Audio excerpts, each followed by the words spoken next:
अरे आज ना तो काल मिलबू बानी यही आस में।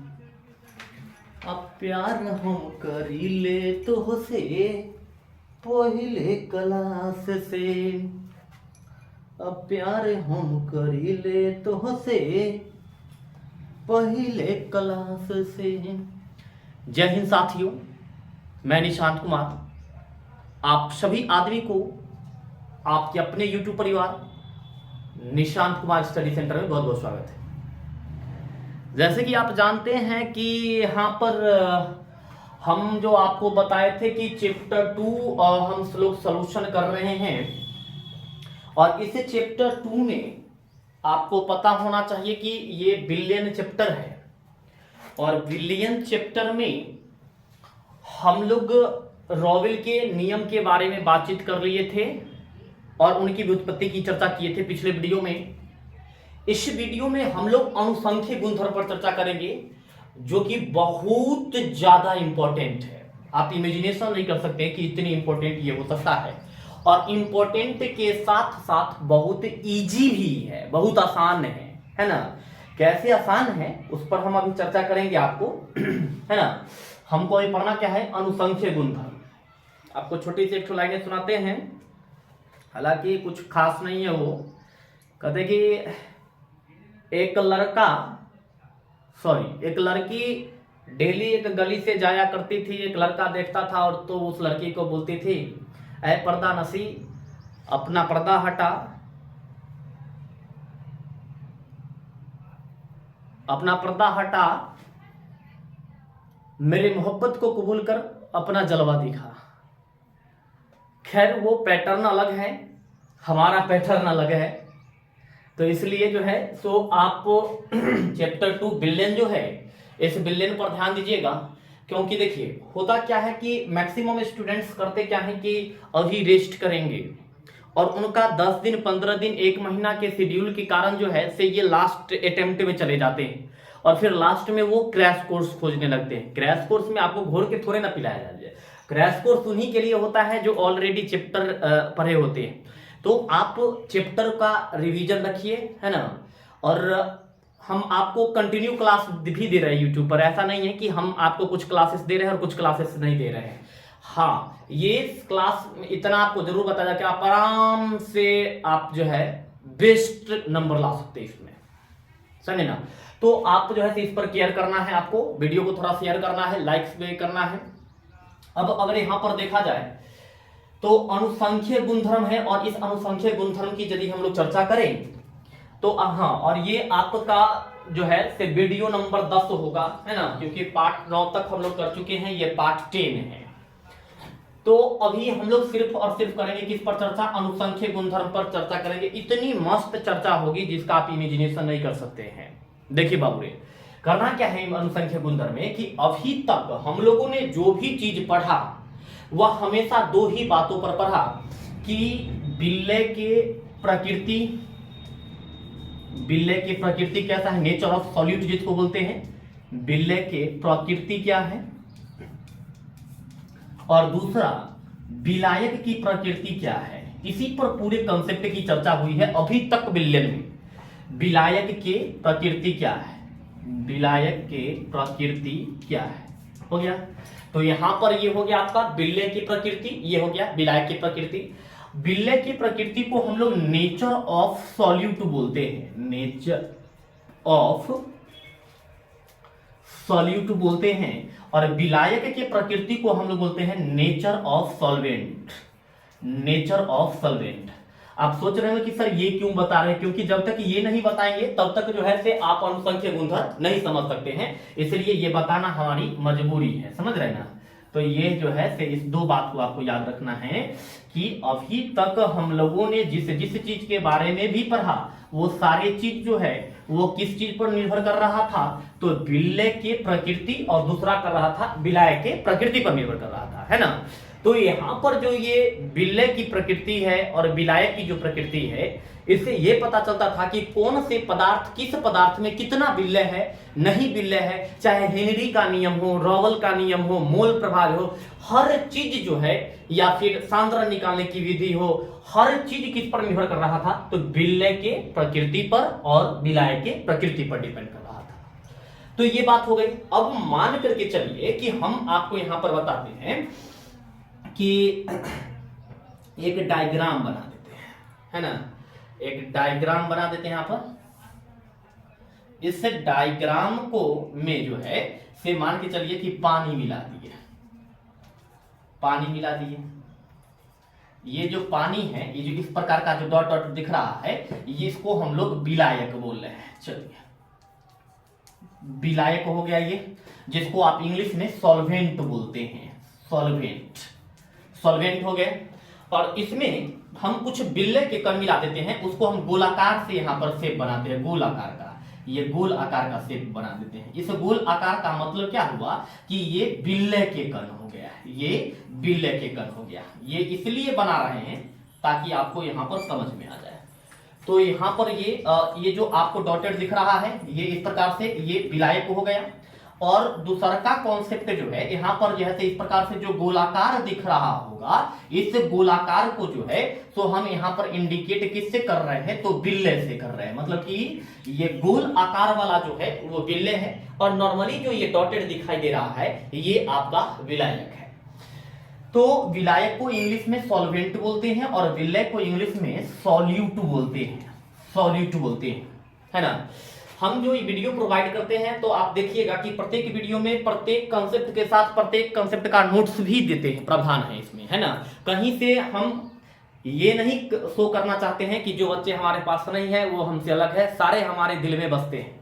तो इसलिए जो है सो हम हर पॉइंट्स और हर चीज को जो है से कन्वर्ट करते चलते हैं ताकि आप लोग को समझ में आ जाए, कोई दिक्कत ना हो, है ना बाबू। तो ये हो गया कि हम लोग जिस चीज के बारे में अभी तक पढ़े वो दो चीज पर निर्भर कर किया करता था, बिल्ले की प्रकृति और विलायक की प्रकृति। बिल्ले की प्रकृति का मतलब क्या होता है? जैसे कि इनके भौतिक गुण हो गए, रासायनिक गुण हो गए, उसके बाद इनके आकार हो गए, इनकी आकृति है, इनके आयतन, ये सारी चीज जो है से प्रकृति के अंतर्गत आता है ना। तो ये सब पिछले कंसेप्ट के बेस पर था, है ना, पिछले कंसेप्ट में इस सब चीज को पढ़ रहे थे। और यहां पर अगर देखिएगा तो हमने क्या बताया कि ये सब जो है से ये सब जल के कण है, यहां पर बता दिए। और ये गोला वाला जो आपको दिखाई दे रहा होगा बाबू, ये गोला वाला जो यहां पर ये जो गोल गोल दिखाई दे रहा है, चूड़ी की तरह जो यहां पर दिखाई दे रहा है, ये जो है से किसके कण है? बिल्ले के कण है, समझे ना। अब देखिए अनुसंख्य गुणधर्म क्या होता है। इतना अगर आपको समझ में आ रहा है तो अनुसंख्य गुणधर्म यूं समझ में आ जाएगा, कोई परेशानी होने वाला नहीं है। कैसे? तो ऐसे देखेंगे हम लोग अभी, ठीक ना। देखिए इसमें अनुसंख्यिक गुणधर्म में जो है, चलिए सब स्क्रीन पर है, अनुसंख्यिक गुणधर्म है यहां पर बिल्ले की प्रकृति, विलायक की प्रकृति। अब अनुसंख्यिक के गुणधर्म क्या होता है तो समझिए। अनुसंख्यिक के गुणधर्म को कहने का मतलब है कि अनुसंख्यिक गुणधर्म जो होता है वह बिल्ले और विलायक की प्रकृति पर निर्भर नहीं करता है। यहां पर हम देख बाबू, यहां पर जो ये अनुसंख्यिक गुणधर्म है, ये अनुसंख्यिक गुणधर्म जो है वो न तो बिल्ले की प्रकृति और न ही विलायक की प्रकृति पर निर्भर करता है। समझ बढ़िए, देखिए तो डिफिनेशन हम निकाल देंगे। देखिए यहां पर अनुसंख्यिक गुणधर्म है तो वो न तो बिल्ले की प्रकृति पर निर्भर करता है और न ही विलायक की प्रकृति पर निर्भर करता है। तो वो भाई निर्भर किस पर कर रहा है? तो देखिए निर्भर किस पर करता है, तो जो बिल्लेन होता है ना बाबू रे, उस बिल्लेन में जो बिल्ले के जो कण होते हैं, तो बिल्ले के कण ये गोलाकार दिखाई दे रहा होगा, तो इन कणों की संख्या पर निर्भर करता है। यानी कि यहां पर जो है इन कणों की संख्या पर निर्भर करता है। कहने का मतलब कि बिल्ले के कणों की कितनी संख्या है, इसमें 10 गो बिल्ले के कण है, 50 बिल्ले के कण है, 1000 बिल्ले के कण है, उन पर निर्भर करता है अनुसंख्यिक गुणधर्म, न कि उनके बिल्ले की प्रकृति और न ही विलायक की प्रकृति पर निर्भर करते हैं।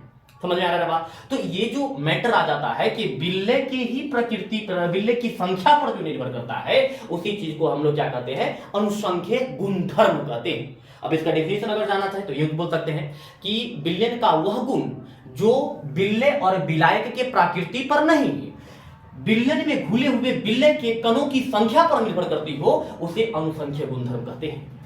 तो देखिए बड़ी सिंपल है, हम क्या बोले कि इतना अगर आपको समझ में आ जाएगा तो अनुसंख्यक गुणधर्म यूं समझ में आ जाएगा, इतनी इजी है, आप इमेजिनेशन नहीं कर सकते हैं। फिर से हम आपको बताते हैं कि किसी बिल्लियन का वह गुण या बिल्लियन का वह गुण जो बिल्ले या बिलायक के प्रकृति पर नहीं, कथी पर, तो यहाँ बिल्लेन जो है, यहाँ पर इन बिल्लेन में बिल्ले की कितनी कण हैं, इन कणों की संख्या पर निर्भर करता है। क्या निर्भर करता है? तो उनकी सभी गुणें निर्भर करती है। तो इस चीज को हम लोग अनुसंख्यक गुणधर्म कहते हैं, इंग्लिश में कॉलिगेटिव प्रॉपर्टीज कहते हैं। समझ में आना चाहिए बाबू। हम फिर से बताते हैं, बिल्लियन का वह गुण जो बिल्ले के प्रकृति और बिलायक के प्रकृति पर नहीं बल्कि बिल्लियन में घुले हुए बिल्ले की कणों की संख्या पर निर्भर करती हो, उन चीज को हम लोग क्या कहते हैं? अनुसंख्यक गुणधर्म कहते हैं। अब इसका हम डिफिनेशन आपको नोट करवा देते हैं, पहले डिफिनेशन लिखवा देते हैं। उस डिफिनेशन में जो है सो देख लीजिएगा क्या होता है डिफिनेशन इसका, जो हम बताएं वही लिखेंगे। अब आप लोग खुद भी लिख सकते हैं अगर चाहेंगे तो, अगर ठीक से अगर पढ़े होंगे, ध्यान होगा तो खुद भी लिख सकते हैं। देखिए क्या होता है अनुसंख्यक गुणधर्म यहां पर कि बिल्लियन का वह गुण, देखिए बाबू,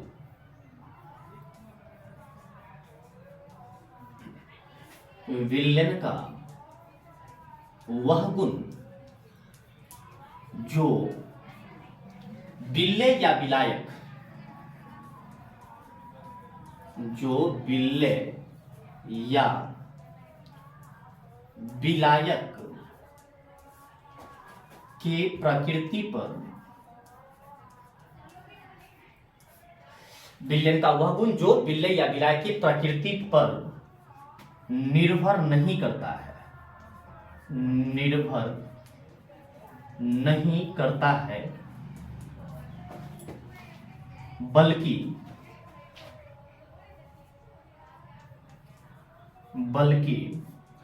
बिलियन में घुले हुए बिल्ले की संख्या पर निर्भर करता है। बिलियन में घुले हुए बिल्ले की संख्या पर, बिल्ले की संख्या पर, बिल्ले की संख्या पर निर्भर करती हो, संख्या पर निर्भर करती हो, उसे अनुसंख्यक गुणधर्म कहते हैं, उसे अनुसंख्यक गुणधर्म कहते हैं, उसे अनुसंख्यक गुणधर्म कहते हैं, गुणधर्म कहते हैं, है ना। अब देखिए हम पहले से बताए थे कि आपको अगर ये याद रहेगा तो आप अनुसंख्यक गुणधर्म तुरंत समझ में आ जाएगा। हम लास्ट बार आपको समझा देते हैं, है ना। देखिए इसमें है कि अनुसंख्यक गुणधर्म क्या है कि बिल्लियन का वह गुण जो उनके बिल्ले और बिलायक की प्रकृति पर निर्भर नहीं करती है, उनमें घुले हुए बिल्ले के कणों की संख्या पर निर्भर करती हो, तो उस गुण को क्या कहा जाता है? अनुसंख्यक गुणधर्म कहा जाता है। और वही बात हमने डिफिनेशन में लिखा है। देखिए क्या लिखे हैं कि बिल्लियन का, देखिए यहां पर बिल्लियन का वह गुण जो, बिल्लियन का वह गुण जो बिल्ले या बिलायक के प्रकृति पर निर्भर नहीं करता है, बल्कि बिल्लियन में घुले हुए बिल्ले की संख्या पर निर्भर करती हो, उसे अनुसंख्यक गुणधर्म कहते हैं। तो ये अनुसंख्यक गुणधर्म का क्या है? परिभाषा है, समझे ना। ये आपको याद में रहना चाहिए क्योंकि क्वेश्चन भी कई मर्तबे पूछा है अनुसंख्यक गुणधर्म से, इसमें त्रुटि नहीं है, समझे ना। तो ये आपके अनुसंख्यक गुणधर्म है। आपको बताना है कि आपको ये समझ में आ रहा है या नहीं आ रहा है, कमेंट के माध्यम से, ठीक है। नेक्स्ट वीडियो कहते हैं नेक्स्ट टॉपिक हम चर्चा करेंगे। उससे पहले आप इसको नोट कर लीजिए, इस डायग्राम को नोट कर लीजिएगा। और यहाँ पर ये डैश डैश जो है से विलायक के कण को निर्देशित कर रहा है, गोलाकार बिल्ले के कण को निर्देशित कर रहा है, और इसी के कण पर जो है से जो गुण निर्भर करता है उसको अनुसंख्यक गुणधर्म कहते हैं। तो ये अनुसंख्यक गुणधर्म है। तो आप पहले इसको नोट कर लीजिए और डायग्राम कंप्लीट कर लीजिए, फिर हम इस पर और थोड़ा सा आगे चर्चा करने वाले हैं क्विकली।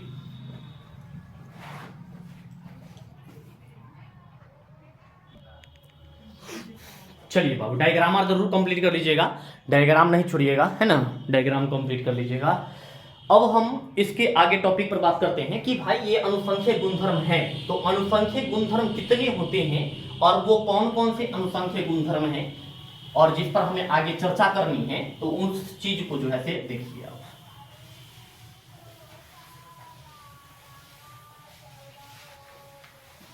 देखिए बाबू, सबसे पहली नंबर बात यहां पर ये आता है अनुसंख्यक गुणधर्म में 1 नंबर पॉइंट में। देखिए पहला नंबर पॉइंट यहां पर क्या बनता है कि अनुसंख्यक गुणधर्म है, तो अनुसंख्यक गुणधर्म समझ गए। अनुसंख्यक गुणधर्म कौन कौन से हैं, है ना, जिनके बारे में हमें पढ़ना है और कौन कौन होते हैं, तो उनका देखिए। तो आप यूं लग सकते हैं कि अगर आप हेडिंग में लगा सकते हैं कि अनुसंख्यक गुणधर्म निम्नलिखित है, और कौन कौन है वो हम लिखते हैं। देखिए सबसे पहला है प्रासारणी दाब, प्रासारणी दाब, जिसको हम लोग इंग्लिश में ऑस्मोटिक प्रेशर बोलते हैं, osmotic pressure, osmotic pressure, osmotic pressure हो गया, है ना। दूसरा की नंबर पहले याद कीजिएगा, नाम याद करना जरूर आना चाहिए, है ना। उसके बाद सेकेंड नंबर में देखिएगा, सेकेंड नंबर में तो ये एक प्रसारणी दाब हो गया। सेकेंड नंबर में जो कंडीशन बनते हैं उन कंडीशन में अगर देखिएगा तो सेकेंड नंबर आपका कंडीशन बनता है वाष्प दाब का अवनमन, जिसके बारे में हम पहले चर्चा कर चुके थे कि शुद्ध विलायक का वाष्प दाब विलयन के वाष्प दाब से हमेशा ज्यादा होता है। नोट में भी हम करवाए थे कि इसको ध्यान में रखिएगा। तो सेकेंड नंबर में आता है वाष्प दाब के अवनमन, वाष्प दाब के अवनमन, अवनमन, वाष्प दाब के अवनमन। यहां पर हम लोग क्या लिखेंगे, वाष्प दाब के अवनमन में क्या लिखेंगे देखिएगा, तो lowering of water vapour, lowering of water vapour, water vapour, है ना। नेक्स्ट देखिए ये दो अनुसंख्यक गुणधर्म हुआ। तीसरा अनुसंख्यक गुणधर्म पर देखिएगा क्या है, तीसरा अनुसंख्यक गुणधर्म, है ना।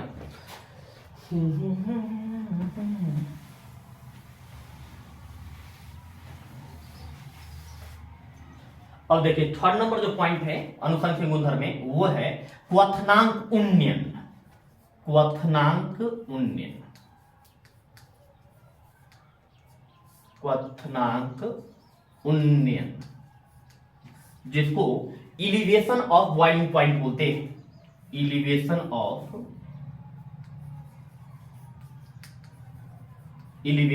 बॉइलिंग पॉइंट,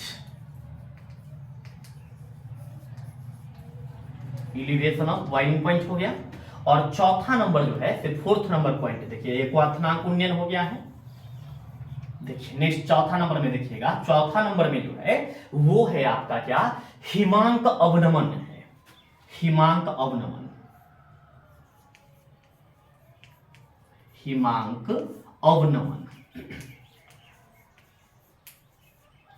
हिमांक अवनमन है, जिसको हम लोग ये फ्रीजिंग बोलते हैं, डिप्रेशन ऑफ फ्रीजिंग बोलते हैं, depression of freezing, depression of freezing. तो ये चार जो है ये अनुसंख्यक गुणधर्म है, जिसको आपको हमेशा याद रखना है, समझ गए ना। ये हमेशा याद रहना चाहिए, अगर ये याद नहीं रहेगा तो आगे की कंसेप्ट ही नहीं होगा। क्योंकि अब देखिए हमको बताते हैं, आपको अनुसंख्यक गुणधर्म बता दिए। अनुसंख्यक गुणधर्म के कितने प्रकार होते हैं बाबू रे, 4 प्रकार होते हैं। चारों का नाम भी हम आपको लिख दिए यहाँ पर क्या, तो प्रासारणी दाब लिखिए, जिसको हम लोग ऑस्मोटिक प्रेशर बोलते हैं। नेक्स्ट वाष्प दाब के अवनमन लिखे हैं, जिसको हम लोग लोअरिंग ऑफ वाटर वेपर बोलते हैं। क्वथनांक उन्नयन लिखिए, जिसको एलिवेशन ऑफ बॉइलिंग पॉइंट बोलते हैं। और लास्ट हिमांक अवनमन लिखे हैं, जिसको डिप्रेशन ऑफ फ्रीजिंग बोला जाता है। तो ये 4 अनुसंख्यक गुणधर्म है, और इन्हीं चारों के बारे में क्या करना है, यहाँ पर क्लास करना है ना। और ये 4 अगर कंप्लीट हो जाए तो समझ जाइएगा कि आपका चैप्टर खत्म हो गया। लेकिन जैसे प्रासारणी दाब है, तो प्रासारणी दाब पढ़ाने के लिए हमको पहले प्रासरण पढ़ाना होगा, आइसोटोनिक विलयन पढ़ाना होगा, हाइपरटोनिक हाइपोटोनिक विलयन पढ़ाना होगा, समझ रहे बात। तब जाकर के हम लोग किस पर चर्चा करेंगे, प्रासारणी दाब पर करेंगे। प्रासारणी दाब को समझने से पहले हमें अर्धप्रागम्य झिल्ली पर भी बात करनी होगी कि अर्धप्रागम्य झिल्ली क्या होती है। तो इन सारी चीजों पर चर्चा करेंगे, समझे ना। अभी पहले आप इस चारों का नाम जरूर नोट कर लीजिए, समझे ना। चारों का नाम आपको हमेशा याद रहना चाहिए। पहला क्या नाम है देखिएगा, तो प्रासारणी दाब होगा, दूसरा का तो होगा आपका क्या, दूसर का नंबर में वाष्पदाब का अवनमन होगा, तीसर का क्वथनांक उन्नयन होगा, और चौथा नंबर बात हिमांक अवनमन होगा, है ना। तो आप इन चारों को जो है, चारों का जो है नाम पहले नोट कर लीजिए।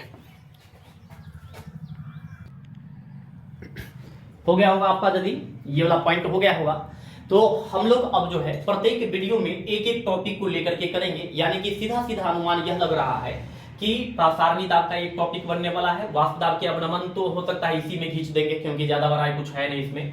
उसके बाद बिल्ले की क्वथनांक उन्नयन का एक वीडियो लगेगा आपका, और एक वीडियो हिमांक अवनमन का मिलेगा, समझे ना। तो ये 4 पॉइंट है, ये फटाफट हम लोग कर लेंगे, चैप्टर खत्म हो जाएगा, फिर हम लोग अगले चैप्टर पर चलेंगे, ठीक है। तो इस वीडियो में हम इतना ही रहने देते हैं, मिलते हैं फिर नेक्स्ट वीडियो में, तब तक के लिए बहुत बहुत धन्यवाद। जय हिंद।